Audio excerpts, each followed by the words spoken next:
Hey guys, how's it going? And welcome to another table talk of. For today, we're doing a podcast interview with Ex Stylus. Who is Ex Stylus? If you don't know, he is a big anime convention like for the AMV community. Like, I You give me guess. too much credit. Yeah, I mean, like, hey, you're pretty big. Yeah, no, I have been up until recently the AMV coordinator for Anime Expo. I've been happy to be such. I've recently retired as of late, and I'm still working with my good friend Vlad Ponert at SakuraCon. All right, I used nice. to be his assistant on that, but now I'm kind of taking a low key thing. Because my professional life is starting to get a little hectic. But I'm still I'm still having fun with it, and yeah, it's great to be here. Thanks for having me. All right, nice. You guys know us. My name is Skyking, and I'm here with my partner, General Gemo. and let's get right into it. So, Stylist, let us know, when was the first con that you ever attended? Oh wow, I'm going back in time. Yeah, we're going back there. We're going back there. All right, fair enough. First anime convention I went to was Anime Expo 1998. 98. Wow. Yeah, I go way, way, way back. So let me tell you, back in the day when we were buying VHS cassettes that had only 2 episodes, and it was $35 a tape, and we were glad to pay it. There was no torrents. There was no God. YouTube. There was no interwebs. Yeah, The no. Stone Age. That good old dial-up, right? It was a time back then. If you wanted to make an AMV, you didn't go download the torrent. You didn't go, grab the song off YouTube. No. You went and you bought the frickin' VHS tape. Or if you were really elite, spelled L33T, if you were really elite, you would go out and buy the Laserdisc. Ooh. It's exactly when that was going on. So you would actually go out and shell out the money, and it was not cheap. It was 35. Like I said, it was like $35 for 2 episodes on a VHS tape, and you had to either choose dub or sub. And if you're gonna make an AV, you had to go with sub because you don't want sub. You want a dub because you didn't want the subtitles on your AMV. Although some people actually made that mistake back in the day. Making AMVs was an expensive endeavor. Oh, and let's see. I think 1998 was just around the time that editing with computers was actually becoming a viable option. Up until then, it was just 2 VCRs and hopes and prayers. It was quite a time. I went to Anime Expo 1998 and really didn't know what to expect. I was just, deep in the weeaboo-ness of anime. Yeah. And wanted to bathe Nice. in the experience that was an anime convention. And so I went there and AMV thing. All right, let's go figure it out. And just mind blown. Saw Kevin Caldwell steal the show pretty much in every single category and said, I want to do this. Ran out and bought a Matrox Marvel G200 video card / video edit box thing, and it had a really horrible piece of software that was super rudimentary. The software that came with it, it only allowed you to do cuts only. No speed ramps, no effects, no nada. You could do cuts. So that was just all hard cuts then. Yeah, hard cuts only. Just hard cuts only. And so with that, I made my first AMV. It's horrible. Don't go look it up. But but if you must, it's called Key to Heaven. I think it's on animemusicvideos.org. If you watch it, you will hate it. But it featured Key the Metal Idol, which is a really good and underappreciated show at the time. Mm-hmm. And I used Ace of Base, Edge of Heaven for the song. So it's horrible. Go, Now we gotta really watch it. I'm sorry. If you gotta pay respects, right? I'm so sorry. Yeah, we gotta pay respects to the original, the first.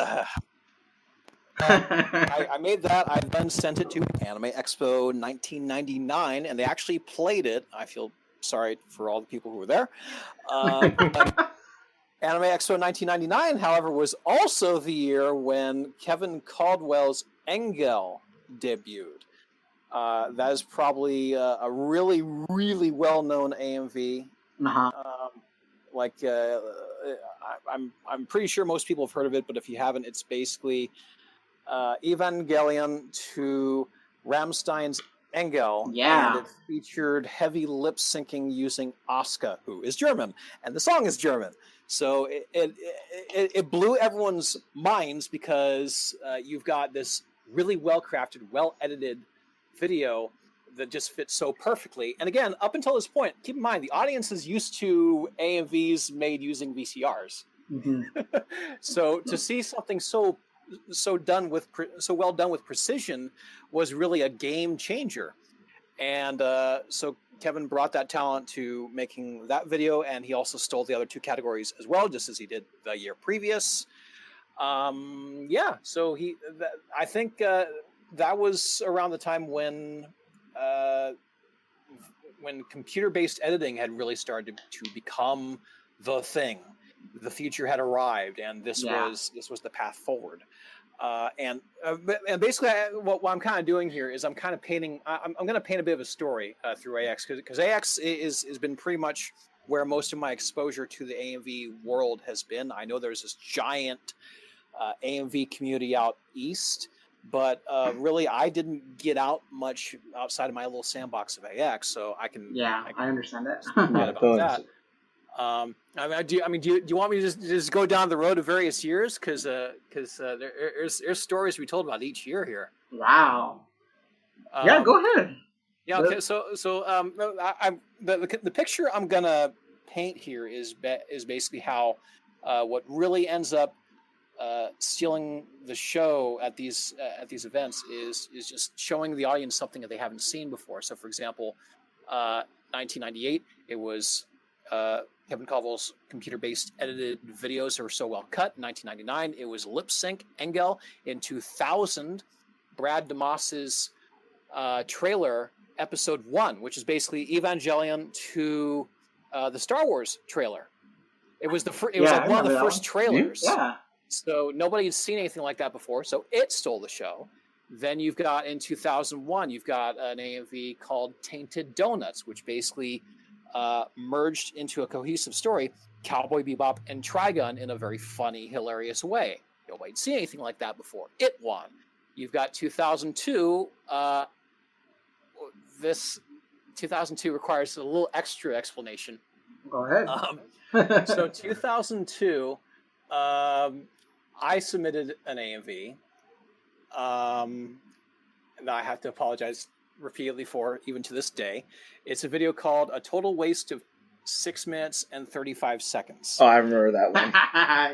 It did not get best of show, but it did get best comedy. But there requires a little bit of explanation here. Up until and including this year, Anime Expo was judged using an applause meter, basically just a simple decibel meter that the MC holds at the front of the stage. And basically people who are sitting near the front of the stage who can squeeze the loudest can usually determine who's going to win. How did that work out? So I need to tell a further story before I get to the crux of that story. Go ahead. So some layered stuff right here. So back in 2002, like about a month or two before the convention, there was this community called the I forget what. There was an AMV Yahoo groups list, and it still exists to this day, but it's dead. What? A Yahoo list? Yeah. Yahoo groups. Yeah, this had been around since 99-ish, and it was the way that almost all AMV folk had communicated, because forums weren't really a thing at the time. Again, this was like early internet here. Yeah. Right. And also, if you had internet, it was like super slow. You're communicating at 28.8 kilobits per second. Again, today we're in the world of gigabits. Yeah. Back then, you were dealing with kilobits. The struggle. So it took minutes just to download a JPEG. It was bad times. Anyway, I'm getting off track here. So my video. About 2 or 3 months before the convention, the coordinators for the event had gotten on to the Yahoo Group's mailing list and said, "Hey guys, thanks. Keep sending in those submissions. It's great. We would really appreciate a few more comedy videos. Currently, about 3% of our submissions are comedy. Margin of error 3%." so Wow. Yeah. So I kind of looked at that and went, interesting. So if I send you a total piece of shit, you have to play it, right? Because you really don't have a choice. Right? So 5 days before the deadline, I start editing. Oh, God. And I went with the most boring show I could think of. I went with Serial Experiments Lane. What? Oh, that one. And then I was just gonna put slow scenes, repetitive scenes, and then I just happened to be watching some VH1 pop-up video. I don't know if you got okay. VH1 was a music channel competitor to MTV back in the day. I don't know if they're still around, but they had a program track called Pop-Up Video, which is basically a show where they're playing songs just like MTV, but they'd pop up little factoids about the song and about the artist. And so I thought, hey, that's pretty cool. So I decided to add little pop-ups in my AMV, and basically the way I did it was structured as me having some back and forth banter with an unseen, other person who was nameless in my AMV. So basically, it's me, XStylus, going back and forth with this guy, who was really just me, but guy. And the other guy is just telling me about how boring this video is, and like, what the hell are you thinking? I'm like, yeah, I know it's boring. This is what I'm going for. I'm on it. Yeah, that was well planned. Yeah, that was basically the whole idea of this really silly video, a total waste of 6 minutes and 35 seconds. But the real part that really sold the audience was one of the gags I had in there. The other guy had said, let's see. There was a caption. The audience is gonna boo over this, And my response in the pop-up was, "Yeah, I know. The audience can't tell the difference." Oh. The audience got it. Wow. The audience got it. So when the video concluded, the audience was like, "Yeah." Oh, wait. Boo! Boo! Oh, God, that's so great. and the boos were loud enough that it won the comedy category. Holy shit. So, yeah, that was... That's ultimately a troll move right there. Yeah. So they got rid of that the very next year. But there's more to be said about 2002 that has nothing to do with my video. 2002 was also the infamous year that there were brand new rookie AMV coordinators who had just inherited the event from the previous coordinator who had rage quit in 2001. Oh. Well, that's another story. Wow. Another day. 2002, so there were some new AMV coordinators who really didn't prepare properly. They didn't know how much prep it would take, so they were going to do it like about the week before the show, which is pretty bad. Yeah. And it ended about as well as you could expect. Yeah. So they got to the show, and they realized, hey, oh crap, we rendered the videos incorrectly. Oh God. So when they're doing a test run of the show just before they're supposed to let the audience in, they're looking at the screen and they're seeing a reversed field order. And I'm going to try and not get too technical, but back in the, it's still used today, but some TV content is shown in an interlaced way. The way and interlacing basically is to save bandwidth. It draws lines 1, 3, 5, 7, 9, 2, 4, 6, 8, etc. And it just alternates between the two. 1, 3, 5, 7, 9, 2, 4, 6, 8. 1, 3, 5, 7, 9, 2, 4, 6, 8. I got it. Right. Like how I thought in Cold Wars. Yeah. Now the problem is if you render them in a reversed field order, it is as if it's as if you're playing the frames kind of incorrectly. You're playing frame 2, 1. How am I doing this? Well, it's hard to describe, but the way one person described it is, let's say in a normal video, you move your hand, the hand moves smooth. Got it. If you in a reverse field order, if you move your hand, it looks super jerky as you're moving the hand. All right. All right. That is how the coordinators had done their preparatory renders of the video, and the show is supposed to begin in 30 minutes, and this is what they had to work with. So they were trying to figure out what the hell they're going to do about it. Oh God. Yeah. So let me paint the picture here. You've got at the Long Beach Convention Center, you've got an auditorium full of attendees. Yeah. 1 hour goes by. Oh my God. 1.5 hours go by. Audience is starting to get antsy. Like, what the hell's going on? Oh my God. Audience is starting to entertain themselves by throwing paper airplanes. Oh my God. So now understand, the Long Beach Convention Center auditorium was like multi-tier. So there was like an upper tier and a lower tier. And someone throws a paper airplane from the upper tier. And it does a nice, gentle, swift glide right into the screen. And that must have been a sharp airplane because it pierced the screen. Oh my God, no way. And so one of the staff members, Michael Underwood, real good guy. We'll mention him later on in the show. All right. Basically climbs the ladder, pokes the airplane off of the screen, walks up to the microphone and says, "Okay, that is a $20,000 screen, and it has now been pierced." Oh no! Oh my God! Exits I would the not stage. want to be that guy. 15 more minutes go by. Oh my God! More paper airplanes. And also, around this time, Anime Expo would actually let the guests of honor enjoy the show as well. So at the very front, you've got the guests of honor seated at the front. Paper airplane is thrown, hits the back of one of the guests' heads. No! This is okay. So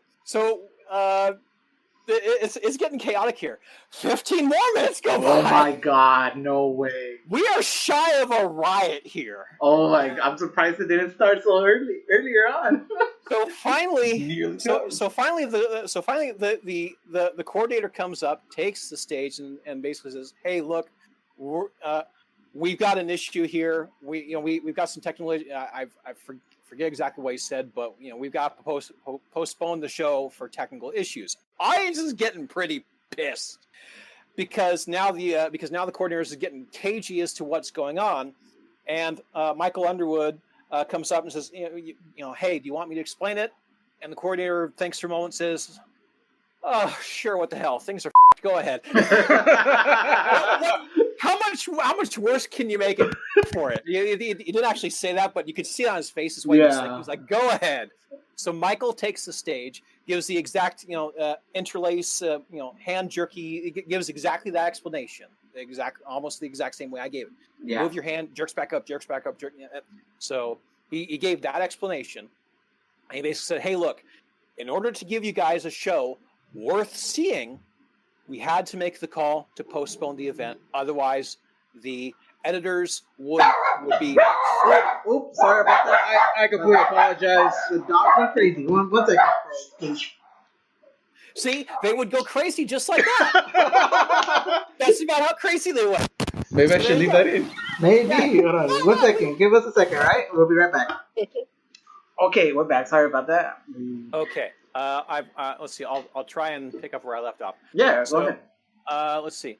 So Michael Underwood had taken the stage. He was given the explanation of what's going on. He was using the jerkiness as an example.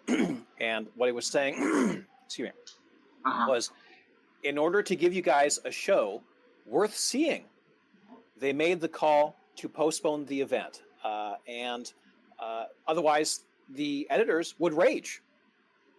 So, yeah, no, and it's more about integrity to the editors, integrity to the audience. Yeah. And when Michael gave that explanation, the audience, who had been sitting here for 2 hours wondering what the hell's going on, broke out into applause.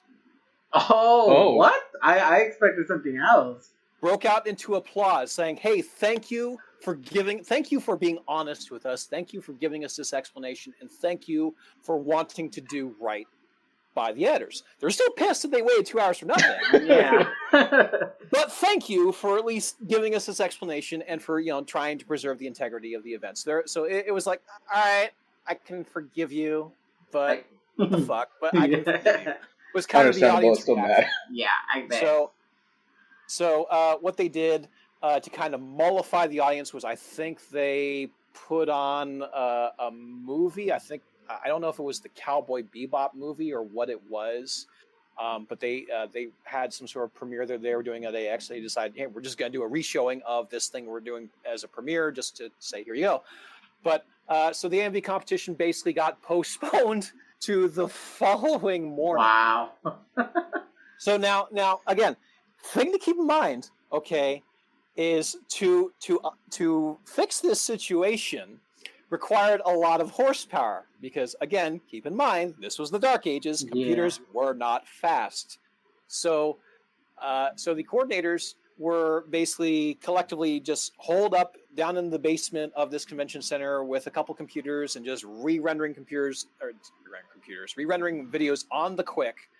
And on the quick means that if they had 3 computers running at full tilt at the maximum capability that they can, and if everything went just peachy, they would be ready to go maybe by 6 a.m. Oh, God. The renders would be done by 6 a.m. Oh, if everything went fine on these 3 computers. Again, slow-ass computers. Yeah. This is 2002. Well, i7s, these were not. Oh, my God. That's crazy. Yeah, no, we're talking like Pentium 2s at 300 megahertz. Wow. So, yeah, low-tech problems, But, so, I trying to get buddy with the coordinators because I was a total AX fanboy at the time. I loved everything about AX and wanted to kind of become staff and whatnot. Offered to make myself available to assist in whatever way I could, and they took me up on that. So I was down in the basement rendering with them. Wow. Hey, you got in somehow. You needed to get in, and you got in. And they got everything re-rendered. They played the show, and they put on as good a show as they could. But it is a year that to this day continues to live in AX infamy. So yeah, that was the wonderful glory of AX 2002. Wow. But back to the story of how AMVs have evolved.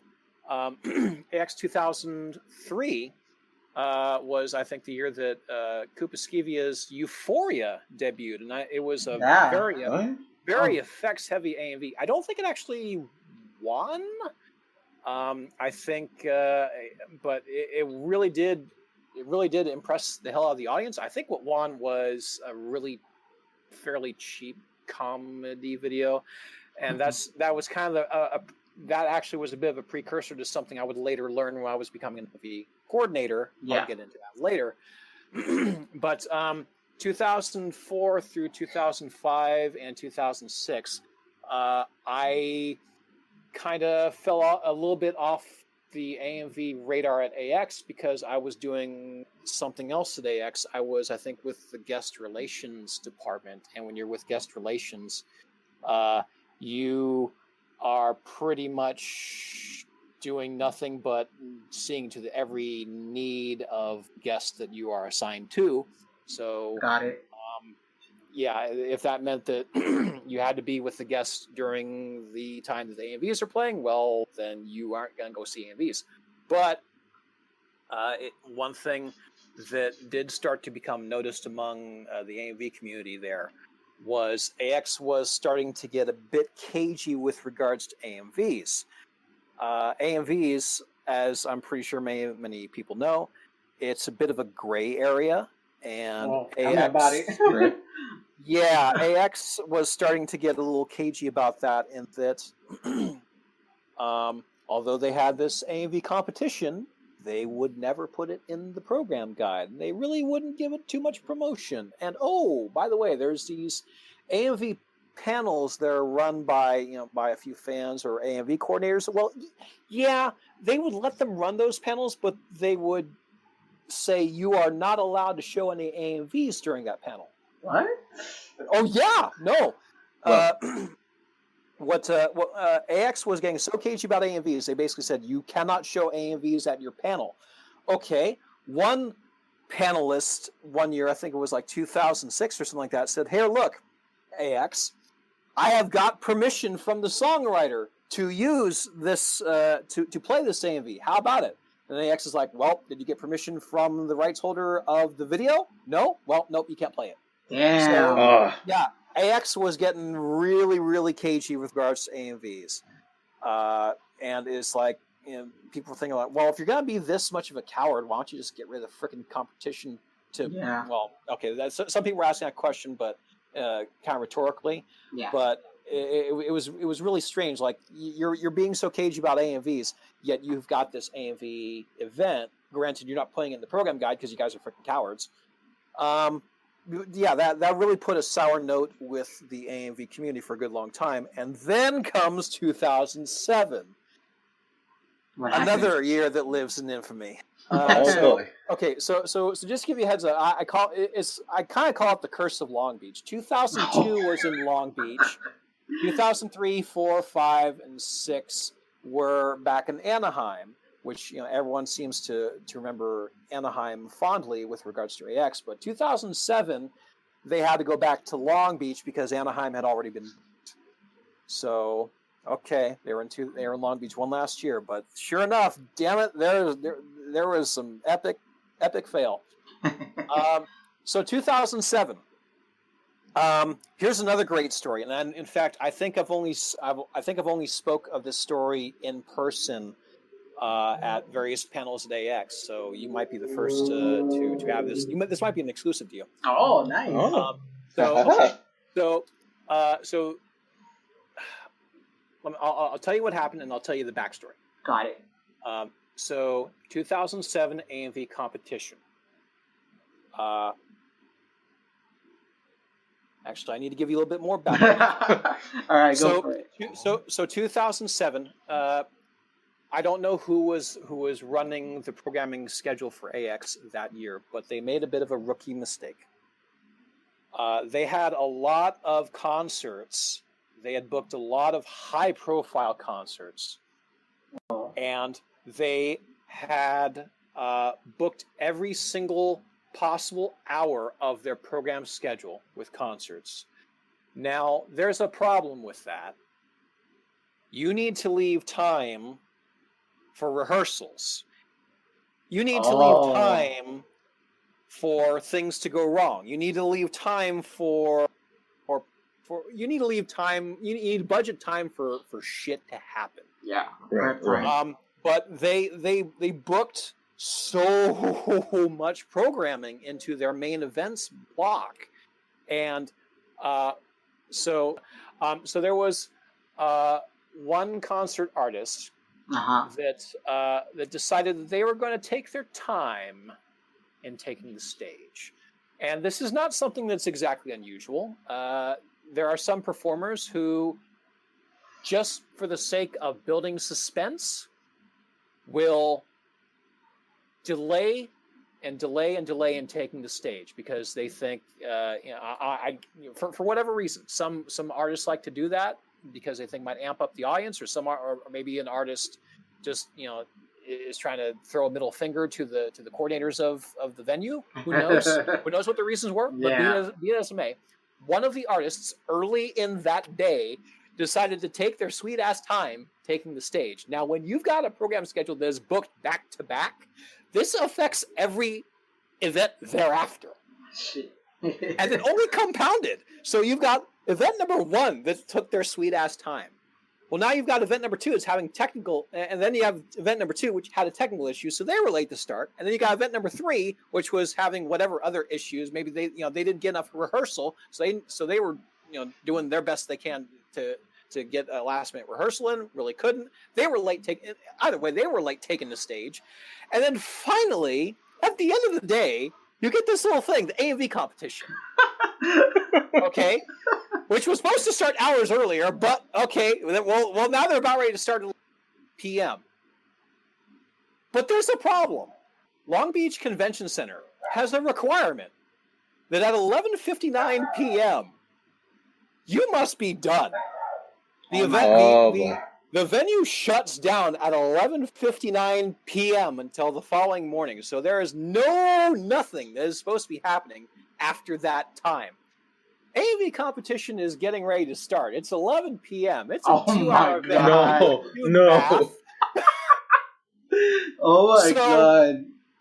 So yeah, that was a thing that was happening, and so I knew this, because I was on staff, and I knew this requirement, and I'm going up to the coordinator at the time saying, hey, what's gonna happen? What's going on? It's 11 o'clock. We're just getting ready to start. You're still in pre-show mode.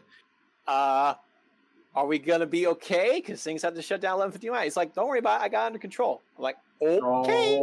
So I walk back to my seat. I sit down. I just all right, we're in for something. I don't know what, but we're in for something. I have no idea what's going on. So then coordinator comes up, takes the stage, and lets the audience know that the playback discs had been stolen out of his backpack, and that he also could not locate the playback, or either the discs or laptop or something got stolen. He said that they had been misplaced, or he said they got stolen. But miraculously, he had the discs for the AMTV category, at least. Head scratcher. So he was going to play that as a preview, but he was going to say, "Hey, look, discs got stolen. It's a really bummer thing. It's a shame that this kind of thing." I'm paraphrasing. I don't really remember what he said, but basically, it's a shame that this happened. I'm sorry it happened, but we're going to make it right, and we're going to have this show ready for you by morning. I just need to go re-render the discs. What I did manage to get for you is the AMTV category, so we're going to play for that for you right now. So he played the AMTV category and then bid the audience to do, and the show was able to conclude at 11:59 p.m. Oh, fancy that. Well, as you probably surmised, no, the discs didn't get stolen. Basically, what happened was the convention center was supposed to close at 11:59 p.m. That's part 1. Yeah. Part 2, okay, is also the Anime Expo was required to hire convention security, convention contractors and whatnot. So those guys were had they stayed later into the night, like past midnight, okay, they would have had to have been back on site like around, say, like 7 a.m. to begin their next shift. But there's an issue. California law requires there to be 8 hours between your shift, or else it's considered a continuation of the previous shift. Oh. So so basically they had to make sure that there was that 8-hour gap, because not only would those security guys have been subject to overtime, it would have been a continuation of the previous day. They would have gotten overtime. It was also on a holiday, so it would have been done in time. That's like horrible lineup. Anime Expo had no choice but to find some way of nixing the AMV competition. So basically what it ended up being was the AMV coordinator at the time basically lied to the audience for a legit reason, for a good reason, basically because it would have been bad times for Anime Expo financially if they of course, it. But it's just as opposed to back in 2002 where they just told the audience straight up, hey, look, this is what's happened, this is what's going on. Anime Expo, actually kind of had to tell a bit of a lie. And I get it because had he tell the truth, like it would look bad to just discuss financials and all that kind of crap. For sure. So I get it. I can't really hold it against the guy. It's just, it was a lie, but it was a lie for good reasons. So he was anyway. He was stuck in a really bad situation. He was stuck in a bind. So anyway. That was AX 2007. Again, another AMV flame out, Curse of Long Beach, and that year also lives in AX infamy. Wow. So anyway, so then comes 2008. The previous coordinator had retired from Anime Expo, to put it kindly. Okay. Well. The previous coordinator had retired from Anime Expo, and a good guy by the name of Michael Underwood, who I mentioned earlier, took the reins. Really, really, really good guy. I cannot say enough good things about the guy. He really burns for AMV, and he was dedicated to try and really revamp he wanted to bring stability to the event because the event had years and years of a reputation for not starting on time and having all sorts of hiccups and issues like 2007 and 2002. He wanted to bring stability. Got it. He also wanted to see what he could do on the inside to kind of change the culture with Anime Expo to make them less hostile towards AMV. So a lot of what he was doing was just planting seeds internally, make it so that the powers that be were a little less hostile insofar as, like, say, running a panel. Maybe you could show some AMVs now, yeah. But insofar as what the AMV creators would see and what the audience would see, he really wasn't making a whole lot of changes towards that. He was focusing more on stability.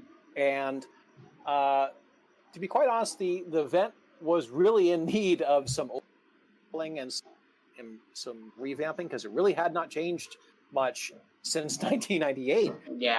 It really had been pretty much the same event with like a subtle change. There had been the addition of AMTV category. Remind me to explain what that was about later. Got it. Again, he was pretty much focused on stability. Things were pretty left unchanged. Also was entertainment for Anime Expo. He was director of entertainment.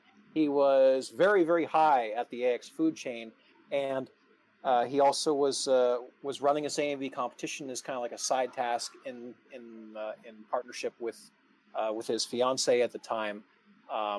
He basically he was naming her as the coordinator, but really Michael was more the face of. So but they were pretty much working together to pawn the event as best as they could, at least insofar as I understood. Got it. Michael would probably say things differently, but in practice that was what I saw. But again, his heart was in the right place. It just was stretched pretty thin to the point where the event really wasn't able to evolve as it needed to. But still, for what few resources and what little time he had, he did the best he could. And I got nothing but good to say about the guy. It's just I think probably it would benefit from being splintered off into its own department. But anyway, from 2008 to 2011 was he and his fiance pretty much calling the shots for AMV. There were a few missteps were made with respect to judging. I think there was one year that we had and I say we because I was part of that judging team as well, had made some missteps and that we allowed a few no edit vids to get in. Yeah. So the way our judging went was pretty much the worst way I can think of. You've got all right. So Anime Expo, being the giant behemoth that it is, would get a pretty large crop of vids, anywhere from 150 to somewhere in the mid 200s. Damn. Yeah, and it's a lot to.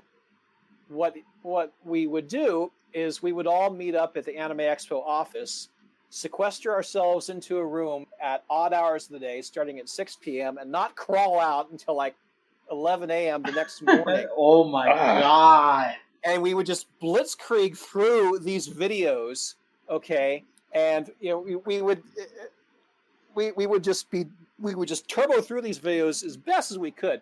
And you gotta understand, there's some good to be watched, but also it could be a form of torture, because understand, the largest category was always drama. And that was always the category that we least wanted this, because this drama was like emo freaking drama. Oh my God! All the emo parts, right? We would get like good amounts of drama there, and there was an unwritten rule that I'm about to break, in that what happens during judging stays in judging. But I'll tell you, for some drama videos we had like, all right, this video gets 2 wrists up. Oh my God! Remember, it's down the trail, not across the road, ladies and gentlemen. Yeah, no, so there were some videos that we were like, that's great. Kill us now. That's just great. So yes, again, I'm saying this because I'm not a fan of this judging method, because it does not do good service to the videos. Basically, you've got a room full of people who are blitzing through drama videos, and then Michael would say, to change it up, hey, you guys have just suffered through about a good 50 drama videos. Well, let's watch some comedy videos just to change the pace. And the first comedy video you see gets like 10s, because it's just it's an oasis in a parched desert. Yeah, so it was just a horrible method of judging that was not fair to the editors at all, in my opinion. And also, really, when you're watching this, you're watching a video like fucking 4 a.m. You're not looking for. You're not really able to discern. Yeah. Your mind is shot. You're not really paying super close attention to any subtlety that an editor might be trying to put in a video, or any creativity. Yeah, you're already burned out. Yeah, you're burned out. You're just like, all right, another drama video. And if it had been like, say, the first video you watched, you'd be like, holy shit, I saw so much in that. But no, it's video number 172, okay? And you're just like, kill me now, next video. Okay, yeah. So it was just horrible. So I understand.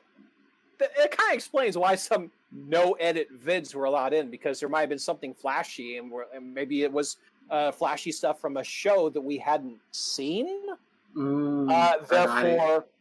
Therefore, so like there'd be a whole bunch of cool effects and whatnot. It's a show we hadn't seen, so we'd be like, wow, is this in the actual source, or did the editor do this? Wow, I think the editor did this. This gets high marks. This needs to get in. And then the finalist list comes out, and they go watch on YouTube, and someone who's seen the show goes, this is a no-edit vid. So, yeah, we caught some fire for that, and rightly so. Wow. So that explains that bit of kerfuffle that happened around about then. I think 2011 was the year that the Anime Expo was trying to enamor itself in the eyes. And he thought the best way to do it was to throw money at people. So I think in 2011 was the first and only year that a rather substantial cash prize was offered.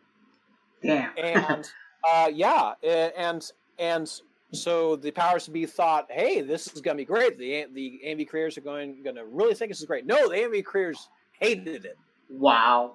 Yeah, the AMV creators hated it because a central tenet of AMV culture, or at least at the time among the community that we hung with, was "Thou shalt not profit off your AMV." This is to be this is to be a labor of love. This is not something to be done for profit, and to put money into this art, into this craft, is to taint it. So the editors really did not think well of it. So that created controversy. So it's like, like AX just can't win here. That's true. Try. Yeah, it caused a bit of controversy. So that was the first and only year that they did. But for what it's worth, the person who won the grand prize, the grand cash prize, was an up and coming editor who goes by the nickname Neko Kit Kat, and I guarantee you, if you're a fan of drama AMVs, really well done drama AMVs, you've seen her work and you have cried. Yeah, because her really work good. Is fantastic. Yeah, I still cried at the one in 2018.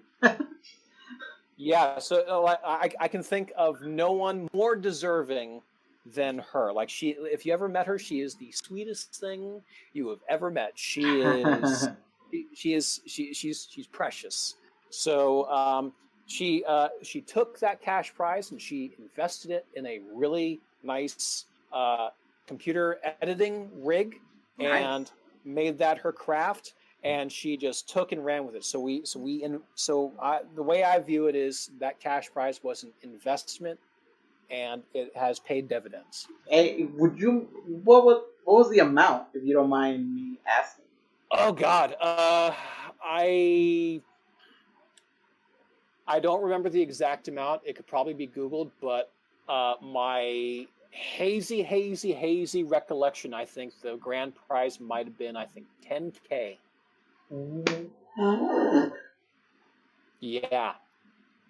4 or 8 years late. Okay. So my God! So the grand prize was either $10K or 10K was how much Anime Expo was throwing into had budgeted for cash prizes, and that was spread out among categories. I know that. I don't know for sure. But it was not a small amount of money. So I think so. Well, only what's going to make me feel bad. So how it. I think the grand prize got no less than $5,000. Wow. No less than $5,000. It might have been $10,000. But it was definitely no less than $5,000. I don't remember. It might have been $5,000 for the grand prize, and then like 1,500 or 2,000 or 3,000 per category or something. I don't really remember. But it was a good amount of money, and she took that big fat check that she was given, and she invested it in her AMV craft. Nice. And it paid dividends. Yeah. So, I mean, her work has been really good so far, nothing but praises here. Yeah. So, anyway, so that was that. So now we get into AX 2012. And that's when yours truly was rather hastily handed the reins. Yeah. About 2.5 months before the convention, Michael had decided that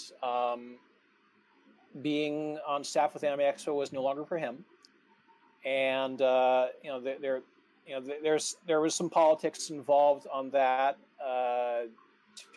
which is not my place to speak of, but AX. I nickname it the West Coast Drama Factory because there's always drama. But Michael, who I could well up, and I wish he would have stayed. Decided to move onwards and upwards, and I hope he's doing bigger and better things now.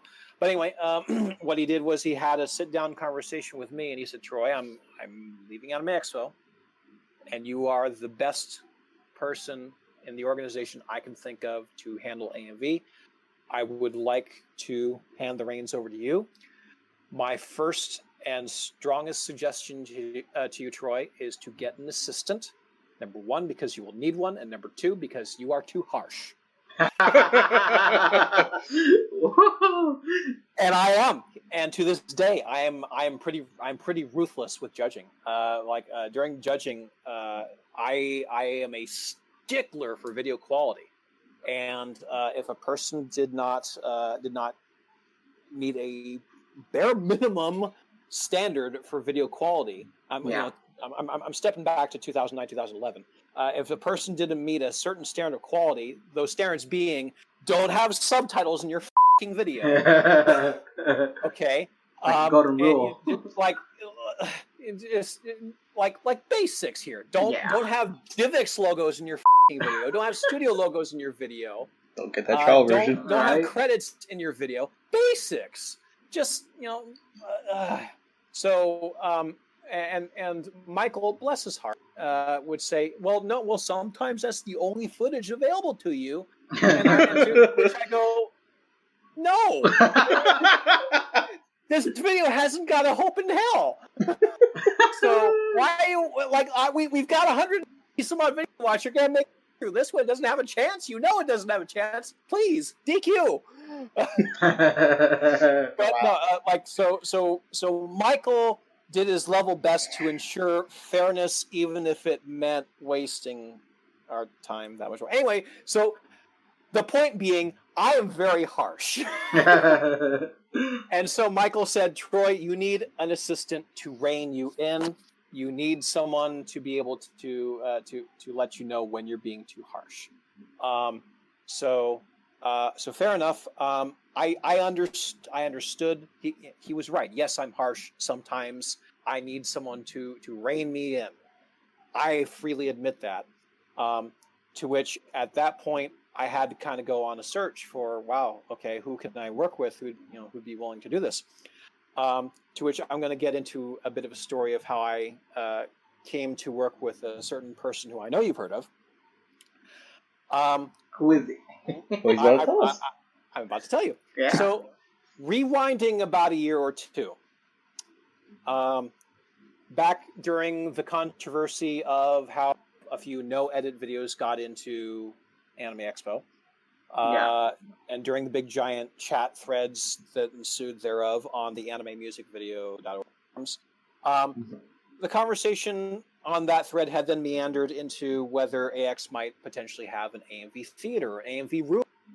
And there was a certain person who was well known at AWCon who had already pioneered that concept and had done amazing things with it. And he was pretty much considered the guy for AMV rooms. And again, keep in mind, I had not gotten outside of my AX bubble. I have never been to any other con. So I did not know what exactly they thought an AMV room should be, aside from, just queue up a playlist, hit play. Right. So when a few people in this thread were suggesting you should talk to Vlad Ponert about how to run an AMV room, and I gave a bit of a response like, I think we can figure out how to play a bunch of AMVs, and kind of not really understanding what the hell they're talking like how hard is it to just play a whole bunch of freaking videos, right? I had a very naive understanding. Well, that hit Vlad's "fuck you" button. Okay, so Vlad didn't think too highly of it. But anyway, fast forward to 2012. Yeah. I make an announcement on the AMV forums that, hey, I'm taking over and I thank Michael for his time, and I'm going to do my best to honor, do right by the AMV creators and whatnot. Vlad Ponert, which is really uncharacteristic guy if you know him, because he's a very, very mild-tempered guy, very nice guy, but in a moment of spite, broke into an AOL Instant Message with me, and said, I guess there's never going to be an AV room at AX if you're going. I forget exactly what he was saying, but it was kind of like it was a bit trite. And I forget the exact way that the conversation went, but I was just kind of looking like, so like what's he talking about? Like what's this coming from? Where's he coming from with this? And he was saying, like, I guess there's never going to be an AMV at AX, and I said, well, I wouldn't be so sure, maybe one day if the stars align just right, maybe I can make it work. And it's like, well, but shit, I forget the details of how the conversation went, but Vlad was kind of he was explaining I forget what it was, but what it was there was something in the conversation which made it sound as though there's more to the AMV room thing than I had fully understood. Yeah. Okay. All right. This isn't just about playing a bunch of videos. Okay. And Vlad didn't really know that I had that misunderstanding. I think he was just thinking that I was being trite or just blowing him off or whatnot. But I said the word, and Vlad remembers these words to this day. He remembers these words to this day, and it was these words which changed his attitude of me in his eyes. I said the words, "Educate me." And he paused for a moment. He was like, wow, really? Have I completely misunderstood this guy? So then he proceeded to take the time to educate me. And I was like, oh my God, I had no idea. This is the most amazing thing I've ever heard how an AV room would run. It's not just playing a bunch of videos in a playlist. No. You make themed blocks out of it. You make interactive programming out of it. You involve the audience. Yeah. Okay. Oh, so we credit him for what we got it. An immersive experience with a theme and with an actual bit of planning and a bit of curation. This is not something that you can just lazily slap together. And I was just floored by this. To which I then asked him, "What are you doing in July?" And next thing he knows, he's my assistant manager. Wow. So yes, that was a quick tectonic. That was a quick shift to where I was dog shit in his eyes to all of a sudden he's working, and I basically he and I worked very well together. I was passionate in trying to make AX 2012 as flawless as possible because I understood the stakes that were involved. I understood better than most other people the reputation that AX AMV had for just not really being up to par with what other events had done. Yeah. So there could be no flaws. Everything had to be perfect. My mentality was I wanted to shock and awe. I wanted to have the most polished presentation. I wanted to have the most beautiful ballots. In previous years, ballots were literally sheets of torn paper handed out. Like there weren't actual ballots. No, I had actual beautifully printed ballots. I went all out. I wanted this to be. I wanted there to be a message sent. Hey, there's a new sheriff in town. Yeah. AMV creators, I understand you. I got you. Nice. Hey, Mark. Hey, in a way, we have to thank both of you guys for it. And Vlad was so impressed by that he asked me to come with him at SoccerCon the following year. Oh. Yeah. Okay.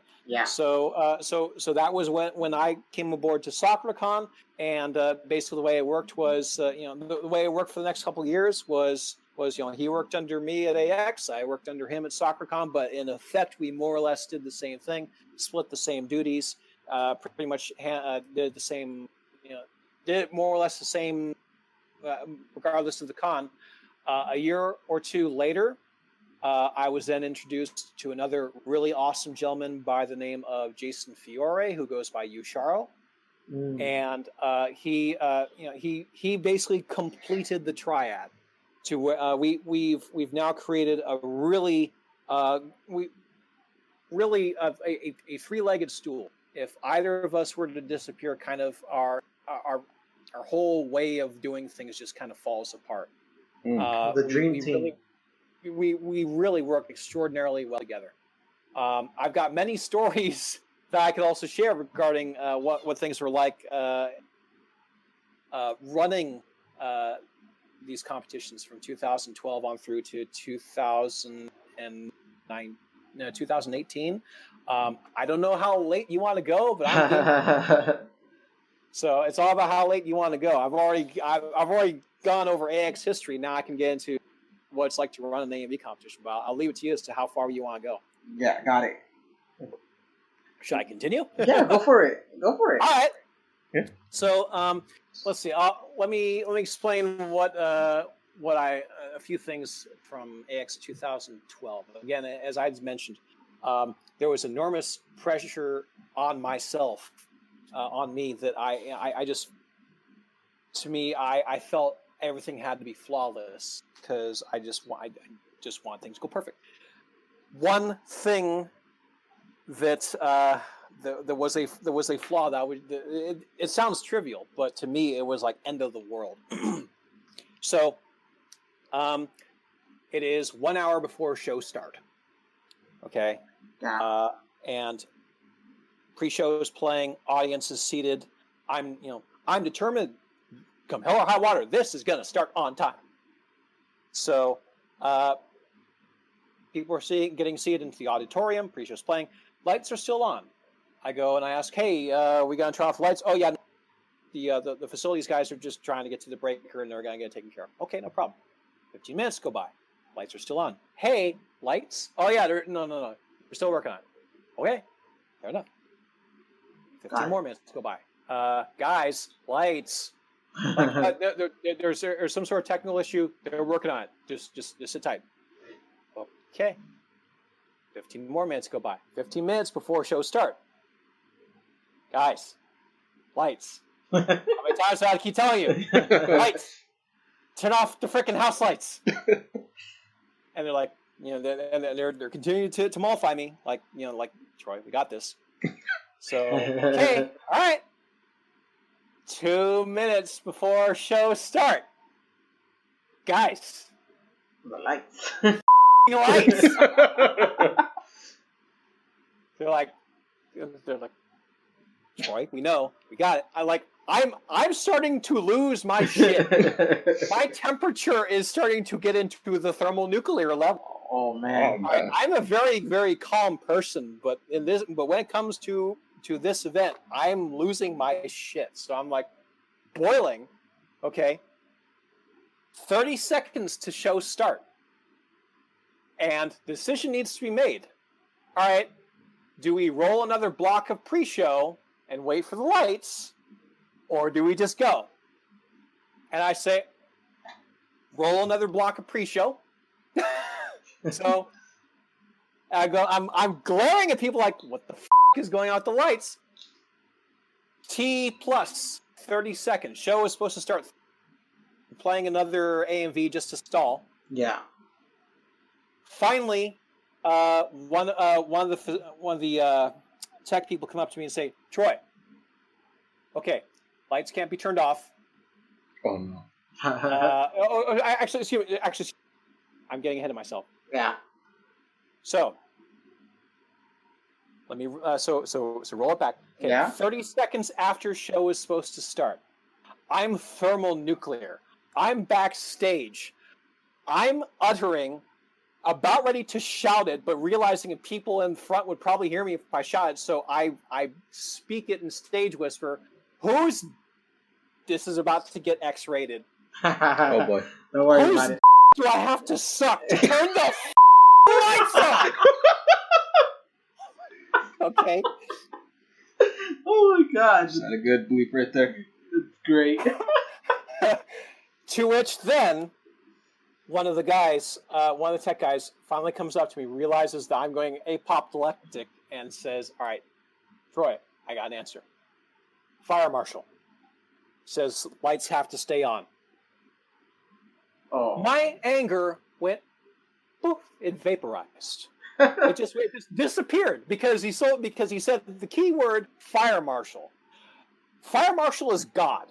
Fire marshal has the power to shut down your event and say it's canceled, go home. Right. You do not fuck with the fire marshal. Yeah. You say the word fire marshal, that as basically like saying divine intervention has decreed that the lights will turn on. There's nothing you can do about it. Move on with life. So my anger vaporizes because I realize, okay, it's nothing I can do. There's nothing I can do about it. It's no longer under my control. Why worry about shit that's not under my control? Hey guys, what are we waiting for? Let's go. Let's get started. Let's start the show. Total mood change. Complete and total mood change. Yep. So that's great. I go on stage, I kick off the show, and away we go. And so show began. Some mistakes I learned in that first year. I don't know how many AMV competitions you go to, but some of them do a recap reel at the end of each category, right? You're voting, kind of do a quick recap. Well, in 2012, for whatever reason, I decided to do recap reels where I was playing 45 seconds of each AM. Oh my god! Wow! So my recap reels were pretty damn long. Yeah. I feel like I'm rewatching the whole AMV. That's like practically 1/3. Yeah. Yeah. So that was a mistake that I learned. Okay. Yeah. Limit it to 15 seconds. Don't do that again. Yeah. And so that was number one lesson that I learned. Actually, no. Aside from that, 2012 actually went very, very well. Oh no, one other thing, kind of a backstage thing. What I was doing to prepare the playback masters was I wanted things to be as flawless as possible, as perfect as possible. In that I wanted to be able to hand the backstage people a Blu-ray. Say just hit play, you're good to go. I'm like, how difficult is it? How difficult is it to fuck up a Blu-ray? Yeah. Oh boy. What happened? Well, I don't know if this is gonna get a little cool, but there's a little thing called HDCP, and Blu-rays have HDCP copy protection. Now, supposedly burned Blu-rays, they don't have that, but long story made short, they didn't have a Blu-ray player backstage because none of their equipment was HDCP compatible. So why have a Blu-ray player if it's just going to get nixed by all the copy protection bullshit? So they didn't have a Blu-ray player. So I walked backstage with a Blu-ray like, hey, I got a Blu-ray. Are we ready to play? We don't have a Blu-ray player. What do you mean you don't have a Blu-ray player? With the glare of death in my eyes. What do you mean? I've spent so many hours making and burning and rendering this Blu-ray. What do you mean you do not have a Blu-ray player? My God. And so Vlad comes up and he's like, all right, Troy, I can say this. Do you still have the renders? Yes, I do. Okay, I've got this software that I use for all my AMV theaters. Playback of all the videos. I guarantee you it's going to be bulletproof. Are you sure? Because this cannot fail. Nothing can go wrong. Like just like hyper keyed up, like looking at Vlad, like if this software that you say is so awesome fails me, there will be hell to pay. There will be blood. And Vlad's like, it has never failed me before. And he's thinking internally, oh my God, of all the years to fail, please let it not be this year. So okay, we whip out one of our render machines. We just bring it downstairs to the auditorium, hook it up fast and quick. Do a few quick backstage tests. Vlad installs the software. I give him the playback masters. He queues it up, does a quick run through, or does a quick preview, and it looks good. Everything seems good to go. Nice. So all right. So we're running off of his software, and he's like, "Please don't fail." And it went off like a hitch, and we've been using that software ever since. Nice. But I put so much effort into making these Blu-rays. Like I would find a flaw, I would have to re-render, reburn the Blu-ray, find another flaw, re-render, make a new Blu-ray, find another flaw. I went through like 5 some odd generations, some of which was like at 2 a.m. the night before. I'm like, there can be no flaws. There can be no typos in the slates. There can be nothing wrong. This has to be perfect. If there's anything wrong, I will have to commit ritual suicide. So hyper keyed up on this. I like it. Just again the the pressure of all the failed AXs before me were on my shoulders.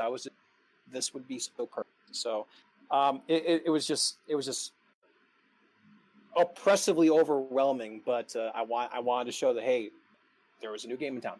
Anyway, that's 2012. I've expounded upon that for like a good long time. Let's move on. All right. AX 2013, aka Dubstep Expo. Reason being was because so many of the videos in the AMV competition were dubstep heavy. I guess that was just a trend at the time. Yeah, I think that's when Skrillex came out, right? Mm-hmm.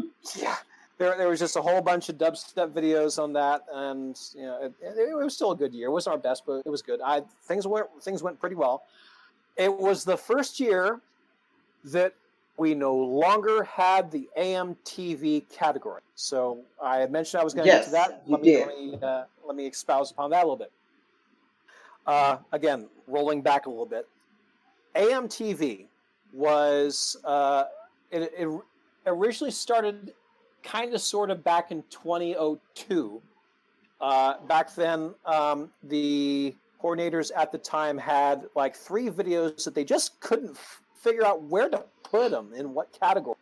Yeah. But they were really good. So kind of at the last minute, they created this fun category. It was a category of just 3 videos. And again, understand at the time that up until that point, Anime Expo had been always a 3-category show, 10 videos per category. So you got your comedy, you got your action, you got your drama, as filled with 10 videos each. Got it. Oddball, quote, fun category with 3 videos in it. So that was that. The following year, 2003, was when they debuted the AMTV category. And the problem with that was that, let me ask you, do you know what AMTV stands for? Nope. Neither do I. What? Neither did anyone else. So basically, AMTV was an ill-defined category. To this day, no one. I never got a clear explanation from the coordinators as to what that category was supposed to be, aside from just a other category. So that's kind of what ended up becoming. Wow. For 2003 on to 2007. Then comes 2008 when Michael Underwood took. Michael Underwood wanted to encourage people to kind of send videos that were kind of a step up. He felt he wanted to create an AMTV pro category. He wanted to define it as a pro category. Oh, okay. As in, these are the videos that are a cut above. Well, do you see a problem there? If you create a separate category just for videos that are supposed to be quote, a cut above, that's robbing good videos from the other category, isn't it? Yeah, true. Right. So if you've got one category it's supposed to be like the top tier categories, that mean what? The other categories are just the dustbin? So that in itself was a bit of a problem. Like, I get it, well-intentioned idea. I don't think it was really the best of ideas. So anyway, he continued to try and push to make that work on through to 2011. And when I inherited the event in 2012, the rules had already gone out before I had inherited the event. And I was like, well, once the rules are out, the rules are the rules. I will just have to run the show under those rules. But come help me God, AMTV, this is the last year of it. So 2012, that was the final year of AMTV. Shot it in the head for 2013. 2013, no more AMTV category, but I did what the AMV creators had long clamored for. I basically revamped the whole category structure. So now we had action, we had drama, we had comedy. We had, I think for 2013, I called it random/fun. And then I think we had another category for sentiments. Mm-hmm. Actually, if you'll pardon me a second, I've actually got a copy of the 2013 ballot that I'm just going to pull up real quick so I can look for myself. All right. Give me 1 second. No problem. Oh, okay. I've got a copy of the ballot in front of me. So the first category was parody trailer. Okay. Next category was drama and theatric. Next category was action adventure. Then upbeat dance, romance, sentiment, and then fun humor.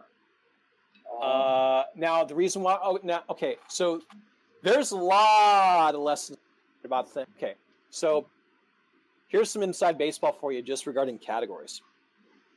Lots of inside baseball for you. So parody and trailer. I'm just going to go down the row here. Parody and trailer. So we had 6 videos in the category.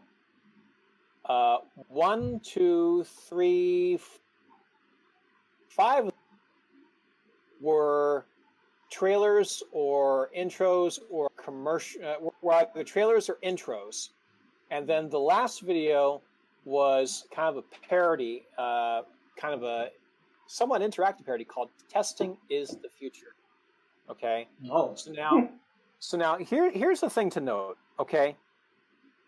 If you've got a category and you've got 5 apples and 1 orange, what do you think's going to win?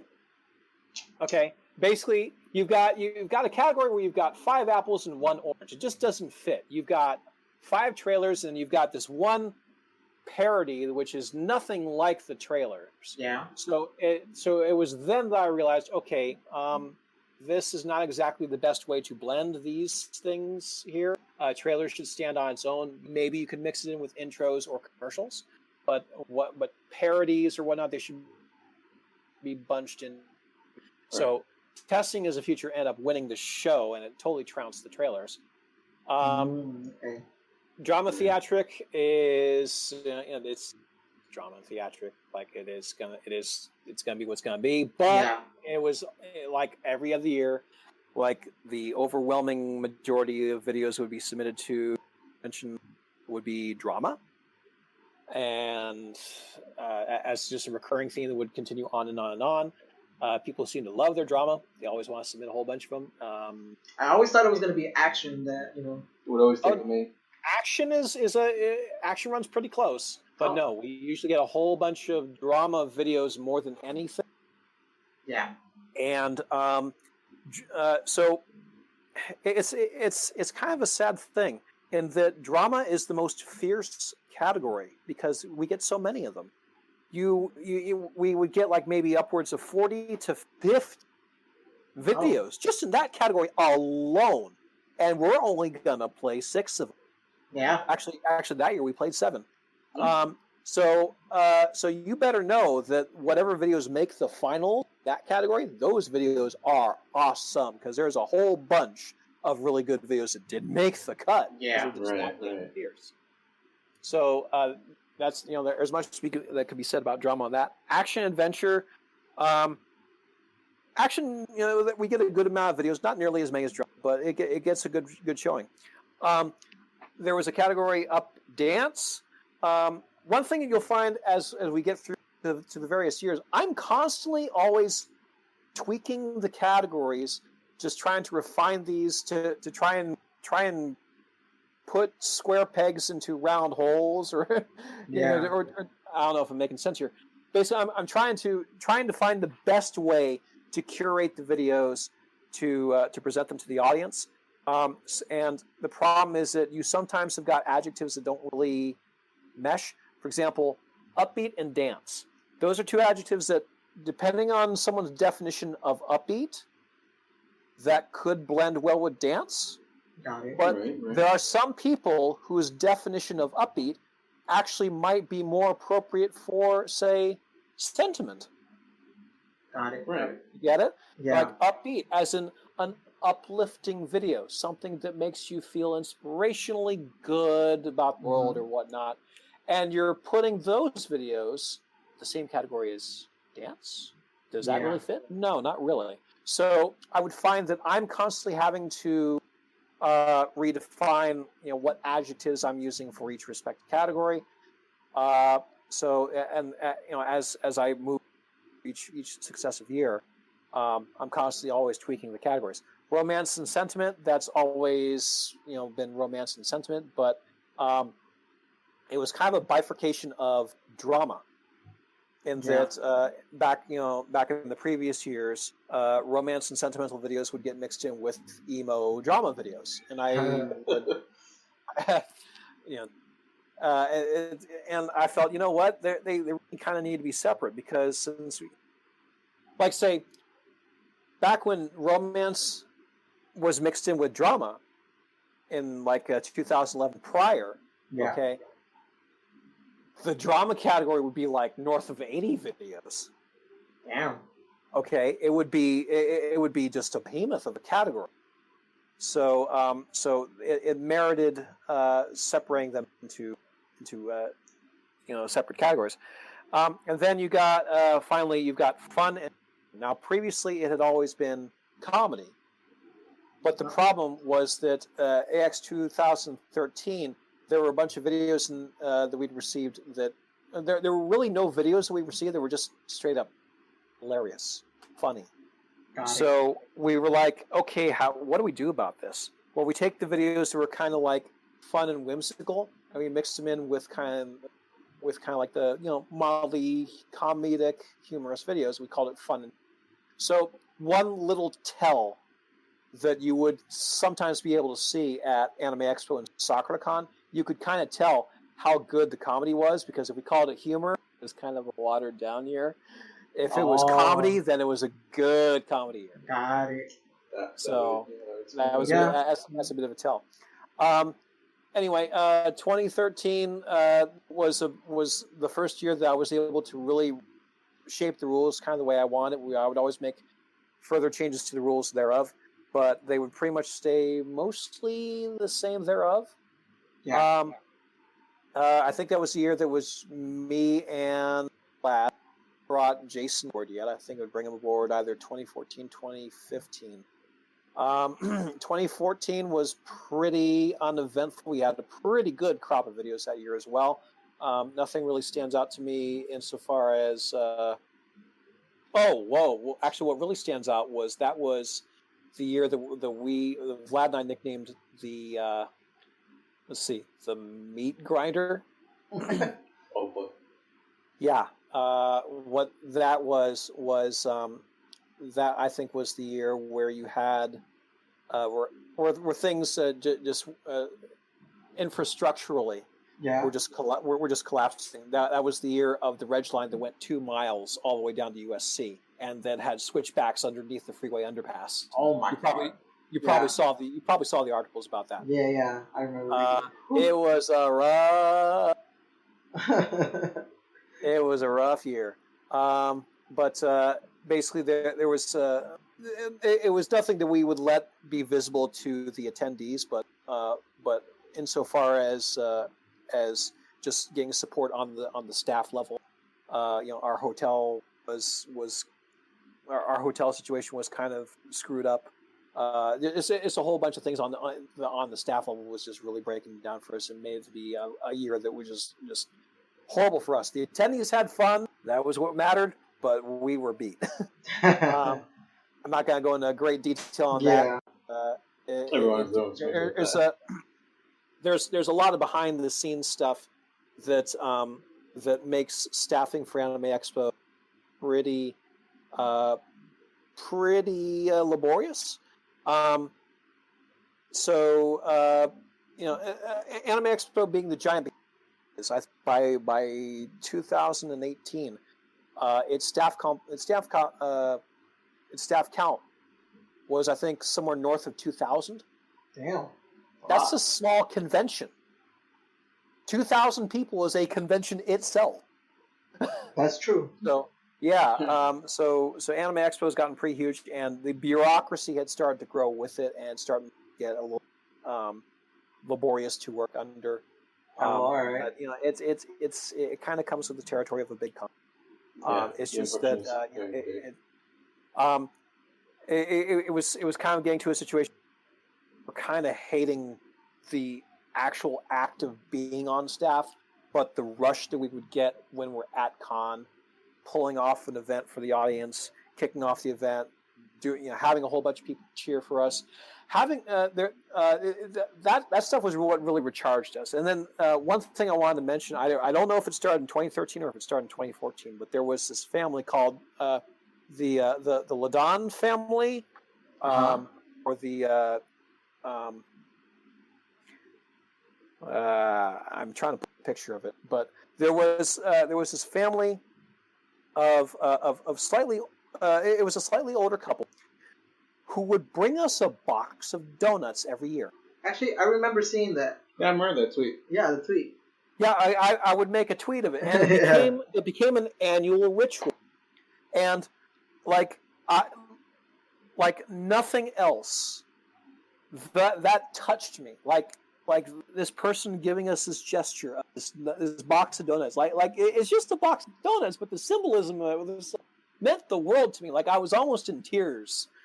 I would be in tears like each year when they would bring it. Like this means so much. Like with all the stuff that we're having to put up with to put on this event. This is the symbol of appreciation, and it touched us so. It meant a lot. And like when we would be thinking about whether we're going back to next year, or whether or what we're going to do, it would always be them that we're thinking of, because to them they were the attendees, and we did not want to disappoint them. They were the face of the attendees for us. Oh, that's nice. So nice little touching thing that they did for us. Yeah, for sure.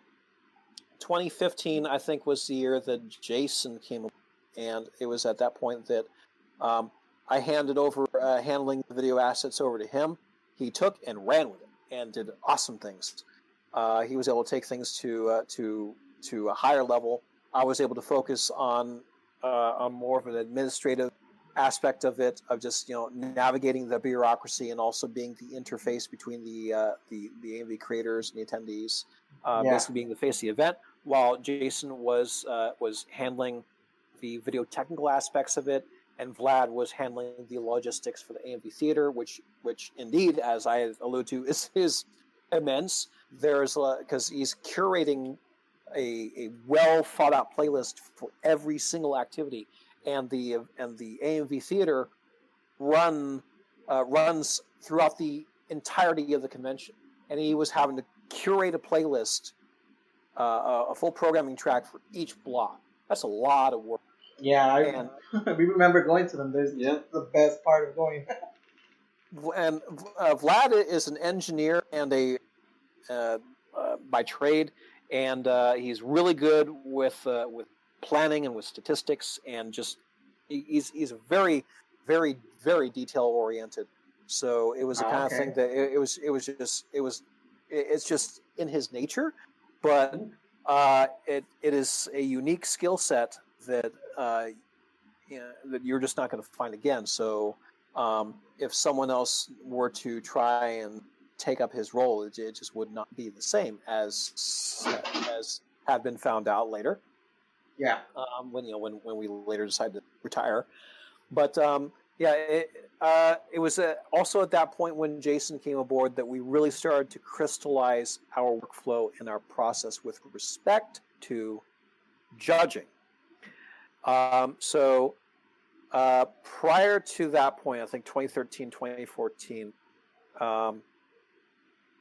the way we would handle this is, for starters, we would receive all the videos, and there's so many things I'm jumping all over the place. Receiving the videos, no matter how early I would open up for submissions, it would always be the case that the overwhelming majority of editors would submit the day of the deadline. Oh my God. And you have no idea how much punishment that puts us through. Because rather than having it be staggered to where we get a few videos in this day, and we can inspect the videos, make sure they're up to snuff, make sure they're set for proper category fitment, make sure they meet all the rules. No. What happens is you get like 80 to 100 some odd videos, the day of the freaking deadline. So that means that weekend, before you can send them off to the judges, me and Vlad and later Jason would have to sit down and blitzkrieg on our own, ourselves, through 80 to 100 some odd videos, inspect them to make sure they're in the right category and make sure that they meet the rules. That would be murder on us. Yeah, I apologize for doing that for 2 years in a row. So, General's part of the problem. you and so many others, but yeah. So we would basically have to watch the. So what we would do, the process that Jason, Vlad, and I eventually formulated is we would each individually watch all the videos, and then Jason, Vlad, and I would get on a Skype call, and we would basically debate over each video. We would say, okay, submission number 1. What category do we feel it belongs in, and does it meet rules? Now, here's how we handled that. Let's say an editor would submit a video to, say, the comedy category, just for the sake of example. Yeah. Okay. We wouldn't look at that. We wouldn't look at what category you submitted to. We would just take your video, we queue it up into VLC, and we would sit down and we would watch it. We would not look at the submission system to see what category you put in, because we don't want to be tainted. We didn't want to know. Okay? Yeah. We would basically watch the video, and we would write down what we think this video belonged in. Jason, myself, and Vlad, we would do it. Okay? Right. Then we would get on the Skype call. Okay? We would then say, all right, Troy, what video do you think it belongs in? I think it belongs in fun. Jason, what video do you think it belongs in? It belongs in comedy. Vlad, what category does it belong in? It belongs in comedy. Okay, 2-1, belongs in comedy. All right. We then go look up, all right, what did the editor want? Editor wanted comedy. Okay, guess we're good. Wow. But now, here's where it gets interesting. Let's say, video number 2. Troy, what category did you? I want fun. Jason, what category do you want? Comedy. Vlad, what category do you want? Comedy. Editor wanted fun. Well, I voted for fun. Jason voted for comedy. Vlad voted for comedy. Well, you'd think it goes in comedy, right? Nope, because the editor, okay, he let's see, what essentially, let's see. Oh, okay, I got it. So basically, Vlad, Jason, and I, each of us was 33% of the vote. The editor is 34%. Got it. Yeah. All right. Makes sense. I'm sorry, my math is off. I get the. But you get the idea. We still made that little percentage. Yes. Anyway, so basically, yeah, effectively the decision has to be unanimous. Yes. We have to be in universal agreement that the video does not belong in the category that the editor requested. Yeah. Okay? Got it. So that's basically how we would category sort. We would decide what category it belongs in, and we would unanimously have to agree that it doesn't belong in the category that the editor wants. And around 2015, we started to come up with a category structure to try and get people to not send us so much drama. What we did was we came up with limited category concept and the standard and the not so limited categories, aka standard category concepts. Oh, okay, so that's where that comes from.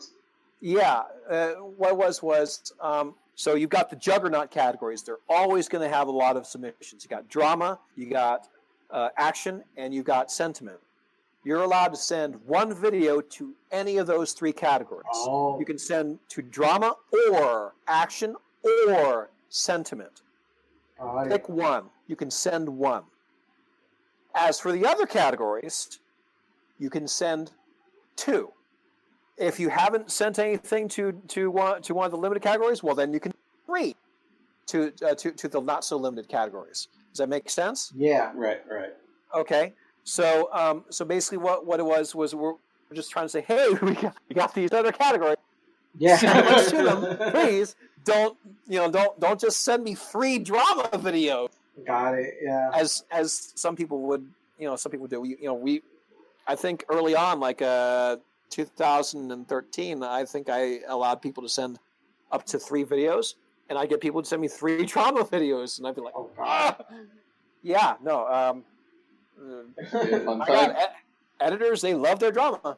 Yeah, that's true. Yeah, so that was basically me trying to curate, or trying to get the editors to open up to some of these other categories. Another thing that I did, I don't know if I did that in 2013 or 2014, was I instituted a freshness rule for the first time. Oh, that's where that comes from.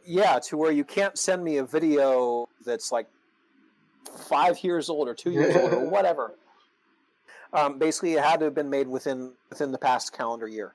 We at least within 365 days prior to the next Anime Expo. Yeah. Right. And I would end up tightening that rule further as things went on. But basically, it was about really trying to rein in the really growing number of submissions we get. I think. Let's see. I think 2015. I think we got 270 some odd submissions. Oh. Yeah. Wow. It was getting huge. We got 270 submissions, so I was like, "This is a great problem to have, but it's a problem because this is a lot to manage." So I would, from years after that, I would then tighten up the freshness rule further to the point where I said, "Okay, the cutoff is now October," and I explicitly chose October because that was, I think, when AWA was happening, and a bunch of editors would often make their videos with the intent of debuting them at AWA. Well, I wanted to encourage some people to start debuting their first runs at Anime Expo. Okay. So I would basically make just after AWA the cutoff. So if your video debuted at AWA, well, it now does not qualify at Anime Expo. Because I had enough submissions that I could, that I had the clout to do that and not hurt. And also, I was trying to get people to do some first runs to Anime Expo. It was nothing against AWA at all. It's just I was just trying to tighten the thumb screws a little bit to try and bring that giant number under control. Yeah. Trying to give you an experience. And it worked out okay. It worked out pretty well. There were a bunch of really good videos that at AWA that we unfortunately weren't able to get, and that was sad. But we still got some good stuff.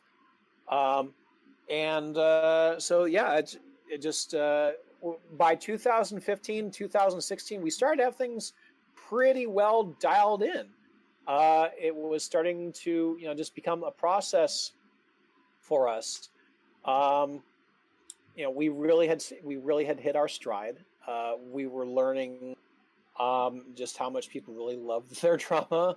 But I've said it many times, but it's true. Lots of drama. 2018 was the year that was our final year at Anime Expo. We didn't know it was going to be our final year, but around 2018, we were starting to question amongst ourselves, hey, do we want to keep doing this? Because this is starting to become a bit much, having to navigate the Anime Expo bureaucracy. Anime Expo, I'm pretty sure it's going to sound like I'm making them out to be a bit of an enemy. I've got really good friends within the organization, but as an organization grows, by necessity, it's going to have a bureaucracy, and bureaucracies by nature do tend to get impersonal. Right. Yeah, that makes sense. You start to become when you're dealing with a staff count of 2,000, you start to become a number. Yeah. And that's very different from smaller cons where you're a family. Anime Expo very much used to be quite a bit of a family, but Anime Expo now is much more of a corporation in its conduct and insofar as its demeanor. Yeah. So there has come to be that feel, and also when you're on staff, when you're Anime Expo has no shortage of people wanting to join staff, and they knew it, and it was starting, at least just in my perception, to start to feel like their attitude was, you are replaceable. Oh. So now with respect to our team, our relationship with the powers that be has always been positive. They've loved us, and we love doing the event. They were always impressed with our work, and the support that they gave us was fantastic. We would ask for something, and if it was within reason, we got it. Like, we had a really good working relationship with them, and they were extremely appreciative of what we did. I think they, to an extent, they did realize, hey, you guys are a little harder to replace.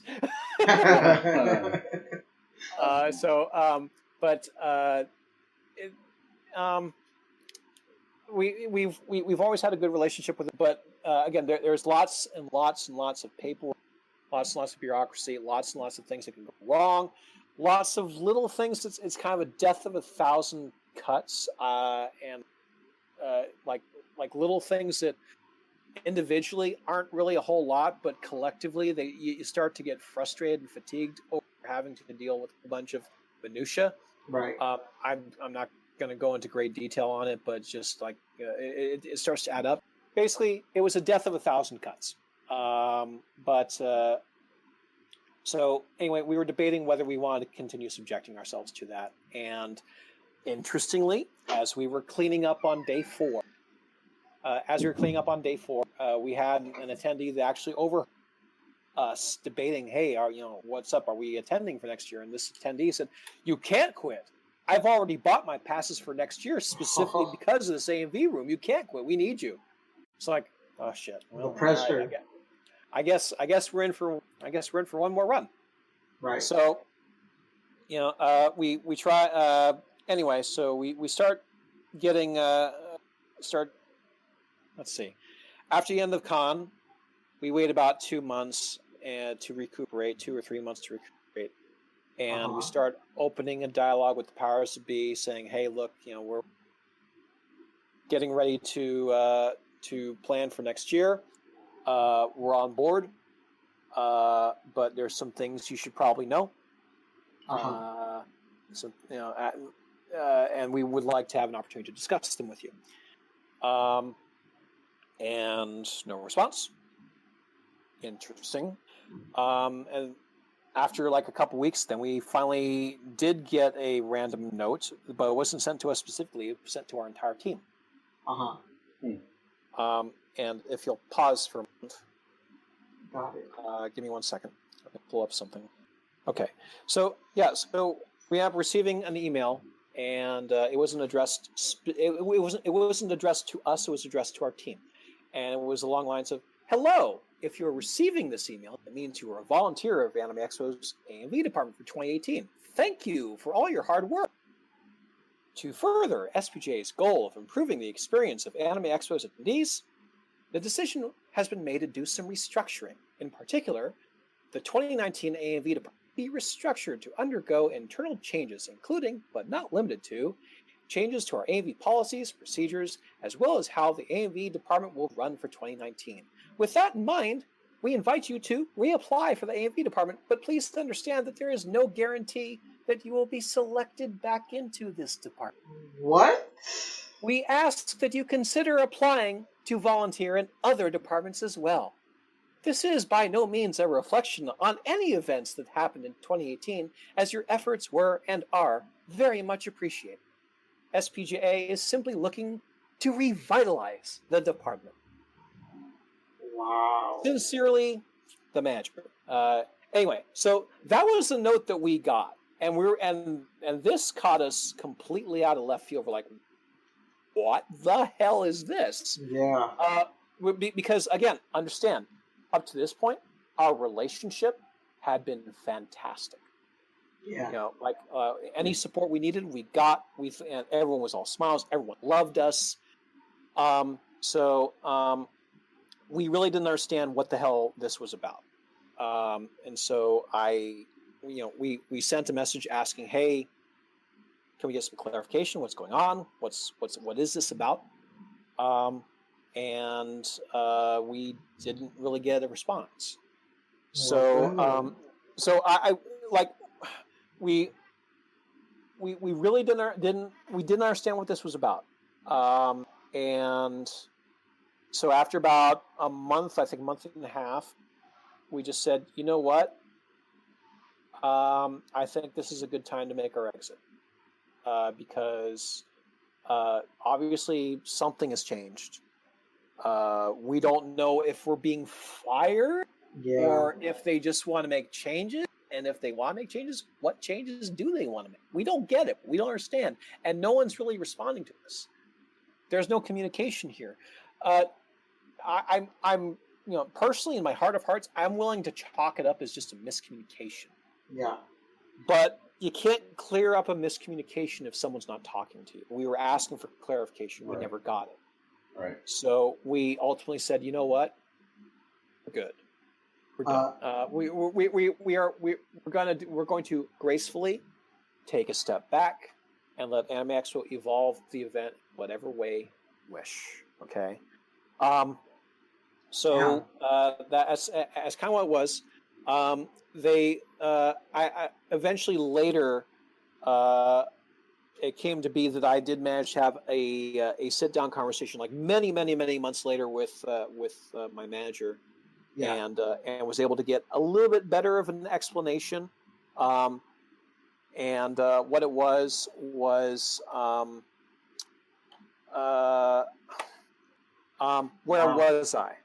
was I? You were. Oh, so okay. So yeah. Anyway, so I did have a sit-down conversation with our manager. Yeah. And there was some explanations that were made. I think there was some, and I'm not going to go into great detail on it, but yes, and it seems there was some misunderstandings and a little bit of miscommunication. Mm-hmm. The way Anime Expo does things is if they wish to, let's see, technically when each year with Anime Expo, technically everyone is released from their role and they have to reapply for their with us it was just kind of like a rubber stamp sort of. It was hey, you want to staff next year? Yes. Okay, cool, you're aboard. And this year they kind of it seemed like they were making it a bit more formal. Usually they do that if there's someone that they want to move from a role, but they were happy with me and they were happy with our team for the most part. And as they said, there wasn't, they said, quote unquote, let's see, what was it? There was, this is not a reflection of any events that happened in 2018, as your efforts are appreciated. So a whole bunch of confusion. It was later explained to us. It was nothing on our part, but I think it was more process matter or a formality that resulted in some confusion. To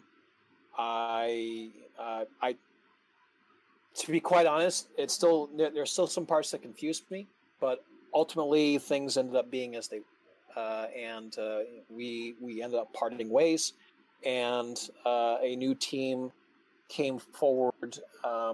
I did try to give them a few tips as best as I could.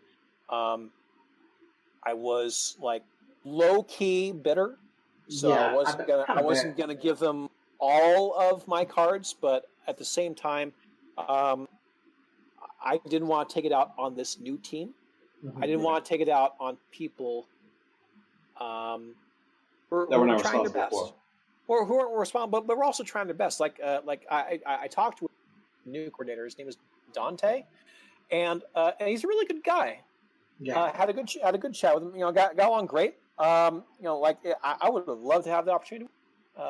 Very, very excellent guy. So I gave him what tips I could when I met him at con. I met him for the first time at Anime Expo. A friend had hooked me up with a pass. Otherwise, I wasn't going to go. I wasn't even going to go. But a friend hooked me up. A friend hooked me up with a pass. I met Dante. I said, "Hey, look, let me give you the backstory on," because he wasn't told why we left. So I gave him the backstory on why we left. He's like, "Wow, what did I step into?" And the AMV editors had all, because of the way we left, they had kind of boycotted the event. That was something. Yeah, I remember that.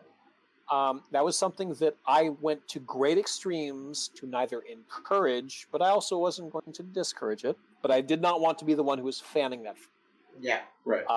Because I was like, okay, that's a step too far. And also, like, it was really a big matter of conflicted feelings for me, because number one, like, I was a little disappointed with the way that we departed, but number two, the AMV community needs AX. Yeah, the AMV community needs AX, and the next generation of AMV editors need AX. So I didn't want to see AMVs burn. I wanted, AX to kind of stub their a little bit. I'll be honest, but and quite frankly, that's avoidable. When you got a new crew coming in, no matter how good and how well intentioned they are, it's kind of unavoidable. Yeah. But at the same time, I didn't want to, I didn't want to leave them hanging completely. Even though, to be quite honest, I did. I did leave them hanging. Conflicted feelings. It was the most conflicted feelings. Like, I want to help them, yet I don't. Yet I want to help them, but I don't. Basically, what I did was I said, okay, any question that they ask of me, I will answer, and I will answer honestly. I am not going to volunteer information unless asked. Yeah, right. But if I'm asked, I will give answers, and I did. When I met Dante at con, I did give him a lot of information unasked. I said, "Here, look. Here's some tips when you're on stage. Here's some stage tips, and here's some things to some things like that." Let's see. And I let them create their event the way they want to. The event had some rough edges. Obviously, the AMV room was a. The people running the AMV room did their best. I feel bad. I feel bad for like talking shit about them, but okay. Speaking just fact of the matter, yes, the AMV was a shadow of what it used to. The people running the AMV room, they tried their level best. So it's a hard thing. It was an impossible task. They deserve full points for effort. We intentionally did not give them any content. So all the AMVs that they played was whatever they could scavenge off of YouTube, wherever they could acquire it. But we intentionally did not give them any content, and it's not even our content to give. It belongs to animemusicvideos.org. It's just we just happened to have a hard drive of that archive, and we were not going to loan that drive. Because it is our drive. So we just, we said, all right, we will give you advice, not giving you content. Good luck. I mean, that's understandable.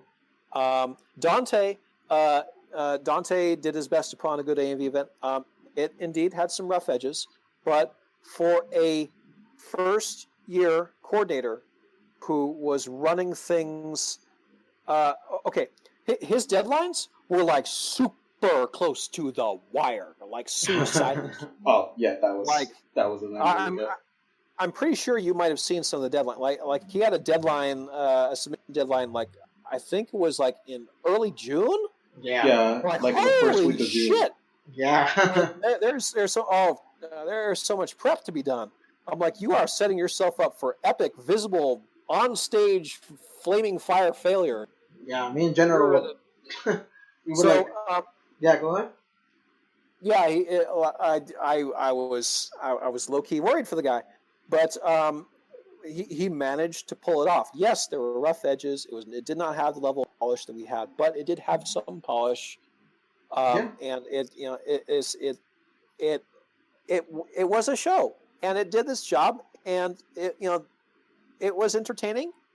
No, it wasn't up to our standards, but so what? They hit the finish line. They got across the finish line with a show that by other event standards was pretty good. If you've never seen any if you've never seen any of our AMV competitions from 2012 through 2018, if you've just seen 2011 on prior, what Dante did was fantastic. So he did an adequate job. And I think with refinement, with polish, with experience, he could be quite a fantastic coordinator. The question is whether he wishes to continue with it, because I understand that 2019 was quite a crucible for him, given the situation that he was thrown under. So if he wishes to stick with it, I wish him luck. I don't know if he will or if he won't, but I would be honestly worried if he doesn't, because I don't know who they would get, and quite frankly, I don't know if they would get. If Dante were to step down, it makes me worried as to whether Anime Expo might decide to just cut bait and say, all right, well, AMV's done. I don't know. I can't put words in Anime Expo's mouth. Right. It's just speculation. It's just speculation. It's just personal opinion. Like I have cut ties with Anime Expo. Like I there's a few people I'm friends with on the inside, but I do not talk with them about SPGA stuff intentionally, because I kind of want to know.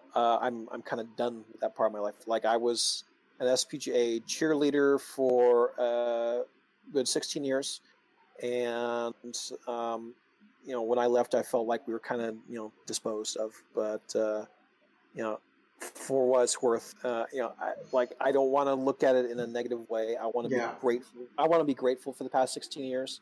So I do, though some bitterness does crop up, and I'm saddened that it's tainted by bitterness. I really do have to be thankful for the past 16 years, and I really do have to be thankful for the fact that I was able to run Anime Expo's AMV competition from 2012 to 2018, to where it was able to teach me some fantastic video technical skills that helped propel me into the career that I'm enjoying today. I'm working in Hollywood, at a post-production facility, and I enjoy every day of what I do. That's so awesome. That's worth its weight in gold. That's so awesome.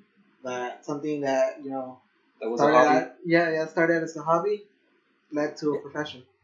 Yeah, no, it was the things I learned at running those events that made me be able to fill out a glowing resume of look at all the cool stuff I can do, and it really impressed the people that I applied, that I got a career job at. I'm not going to say awesome. Where, but I will say that I am working. I am in the industry. Yeah, that's like the ultimate dream, dude, right? For like editors and. Yeah, so I guarantee you that you many anime fans have probably seen some work from the company I work at, but I'm not going to name which company it is. It's not. It's a secret. Hard to find it's not hard to find if you Google, but I'm not gonna be in your face about it. Yeah, right.